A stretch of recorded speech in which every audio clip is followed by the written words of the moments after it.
তো এখানে দাঁড়ায় ভাবছি শ্রীলঙ্কা একটা দেউলিয়া রাষ্ট্র, মানে এই রকমের দেউলিয়া ভাই আমরাও হইতে চাই। মানে জাস্ট থিঙ্ক করেন, এটা একটা গ্রামের একটা বাজার, এখানে হচ্ছে কি এই হলো অবস্থা। এখানে ছোট্ট একটা পোস্ট অফিস আছে, সেই পোস্ট অফিসটাও আমি আপনাদের দেখাই। এই হচ্ছে গিয়ে এত সুন্দর ভাই, এটা একটা গ্রাম, এটা একটা শ্রীলঙ্কার একটা গ্রাম এরিয়া, একদম গ্রাম।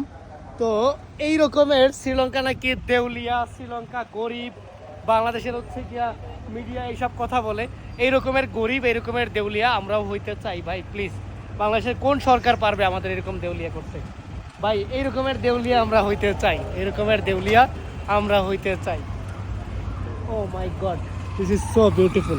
এবং এইখানে দেখবেন যে সব ইউরোপিয়ান ট্যুরিস্ট এইসব থেকে একদম ভরে গেছে, মানে জাস্ট ওদের দেশটারে ওরা ফুলের মতো করে সাজায় রাখছে। জাস্ট সব দেখবেন ইউরোপিয়ান, মানে জাস্ট ফুলের মতো করে সাজায় রাখছে।